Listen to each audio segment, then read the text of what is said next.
श्याम हमारा है। आ रहा हूँ बाबा, तुम पे भरोसा है।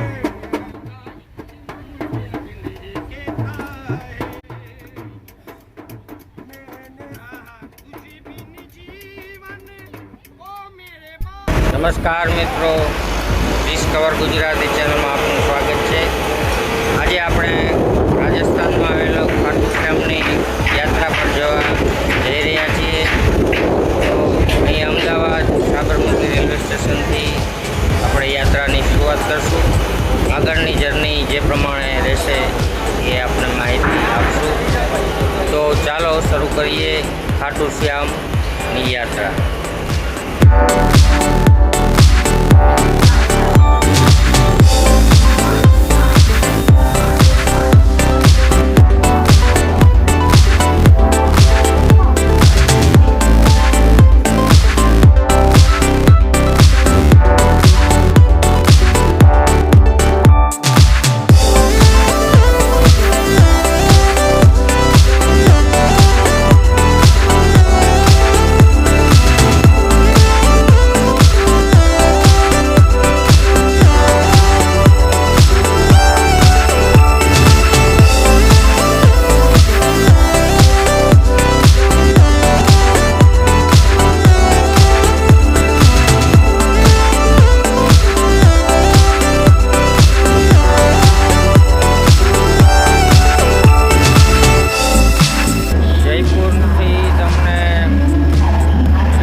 જવા માટેની ટ્રેન મળી જશે અને રીંગર્સથી ખાટુ શ્યામ 15-20 કિલોમીટર દૂર છે।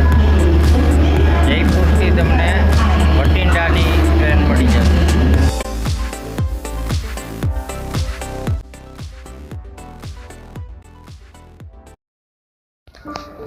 નમસ્કાર મિત્રો, જય ખાટુ શ્યામ બાબા।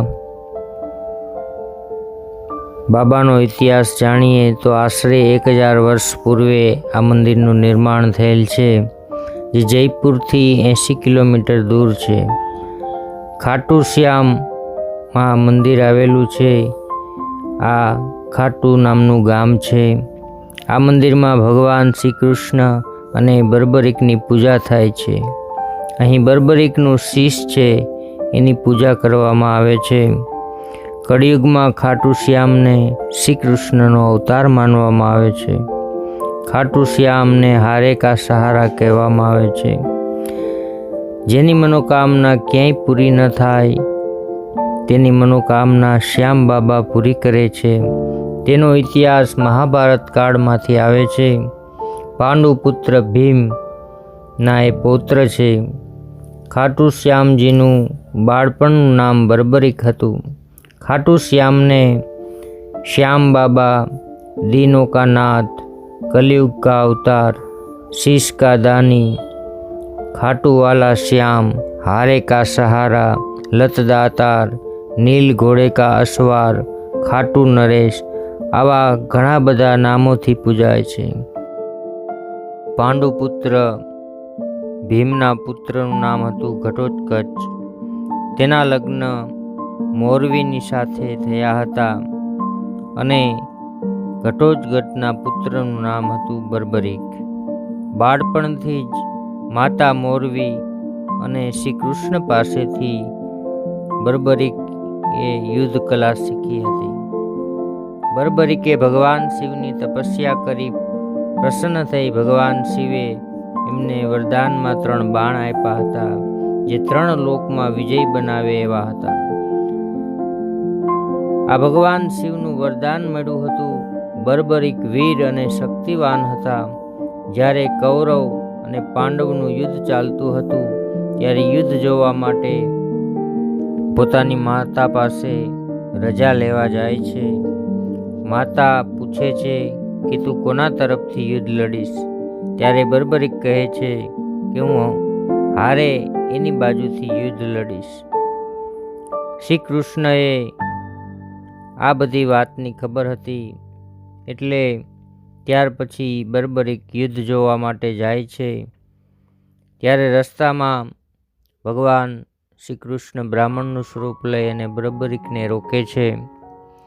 પૂછે છે કે બાળક, તું આ 3 બાણ લઈ અને ક્યાં યુદ્ધ લડવા જાસ? આ 3 બાણથી તો 3 સૈનિકો જ મરશે, તું શું કરી શકીશ? ત્યારે બર્બરીક કહે છે, આ 3 બાણ છે એ કોઈ સામાન્ય બાણ નથી, ભગવાન શિવના વરદાન છે. એક જ બાણમાં હું આખું મહાભારતનું યુદ્ધ પૂરું કરી દઉં. ભગવાન શ્રી કૃષ્ણને બર્બરીકની શક્તિ અને વીરતાની બધી ખબર હતી. બ્રાહ્મણના સ્વરૂપમાં ભગવાન એને પૂછે છે કે તું જો બહુ મોટો યોદ્ધા હો તો પેલું સામે પીપળાનું ઝાડ છે, એક બાણથી એના દરેક પાન તું વીંધી નાખ. ત્યારે બર્બરીક કે એક બાણથી આખા પીપળાના પાન વીંધી નાખ્યા છે. અને ત્યારબાદ બર્બરીક પૂછે છે કે હે બ્રાહ્મણ, તમે મારી પાસેથી શું માગો છો, શું ઈચ્છા રાખો છો? ત્યારે બ્રાહ્મણના વેશમાં ભગવાન શ્રી કૃષ્ણ કહે છે કે મારે દાન જોઈ છે. બર્બરીક કહે છે શું આપું? ત્યારે બ્રાહ્મણના વેશમાં ભગવાન કહે છે કે મારે તારું શીશ જોઈ છે. ભગવાને માથું માંગ્યું. બર્બરીક સમજી ગયા કે આ બ્રાહ્મણના વેશમાં કોઈ મહામુનિ લાગે છે, તમે તમારા અસલી સ્વરૂપમાં આવો. ભગવાન શ્રી કૃષ્ણ અસલી સ્વરૂપમાં આવે છે. ભગવાનને જોઈ, પોતાના ગુરુને જોઈ બર્બરીક પ્રસન્ન થાય છે અને પોતાનું શીશ ઉતારી અને પોતાના ગુરુને અર્પણ કરે છે. ભગવાન પ્રસન્ન થયા છે અને બર્બરીકનું જે શીશ હતું એ ઊંચા સ્થાન ઉપર રાખ્યું છે, જેથી કરી અને આખું મહાભારતનું યુદ્ધ જોઈ શકે. ત્યારબાદ બર્બરીકે આખું મહાભારતનું યુદ્ધ જોયું છે અને ભગવાને પ્રસન્ન થઈ અને પોતાનું શ્યામ નામ છે એ બર્બરીકને વરદાન સ્વરૂપે આપ્યું છે. ને બીજું આશીર્વાદ આપ્યા કે કળિયુગમાં મારાથી પણ વધારે તારી પૂજા થશે અને જેમ જેમ કળિયુગ વધશે એમ એમ તારી પૂજા ખૂબ જ થશે. અને વિશ્વવિખ્યાત આજે ખાટુ શ્યામનું મંદિર છે. કળિયુગમાં એની ખૂબ જ પૂજા થાય છે અને જે હારે કા સહારા માનવામાં આવે છે કે જે પોતાની જિંદગીમાંથી હારી ગયા હોય છે, ક્યાંય એમને પ્રસન્નતા મળતી નથી, દુઃખી છે, એવા લોકોનો સહારો એ ખાટુ શ્યામ માનવામાં આવે છે.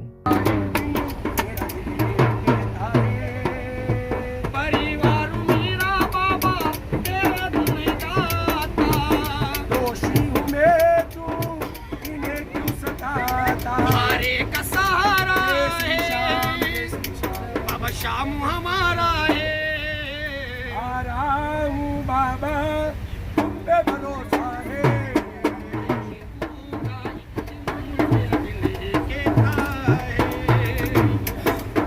मैंने तुझे बिन जीवन ओ मेरे बाबा कैसे कटेगा समझ ना आता. डराते हो मेरी सांसें चलती है, समझ नहीं आता मेरी क्या गलती है. अरे आ रहा हूँ बाबा पर तुझ पे भरोसा है, जीतूंगा एक दिन, मेरा दिल कहता है. हटू वाले शाम की जय, लख दाता धारी तीनों बाण छुड़ाओ ना, मुश्किल में दास तेरा अब जल्दी आओ ना. 3 बाण के धारी तीनों बाण चलाओ ना, मुश्किल में है दास तेरा अब जल्दी आओ ना. हार के सहारे मेरी हार हराओ ना. 3 बाण के धारी तीनों बाण चलाओ ना, मुश्किल में दास तेरा जल्दी आओ ना.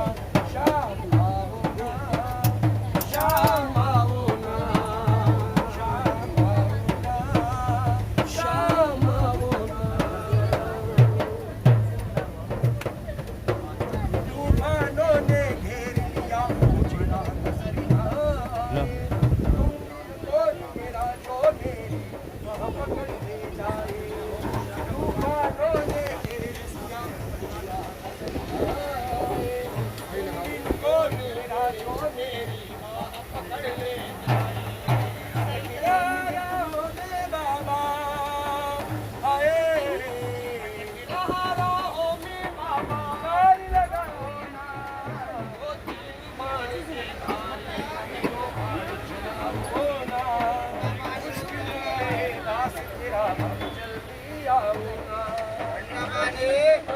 क्या जखम के जखने बताऊंगी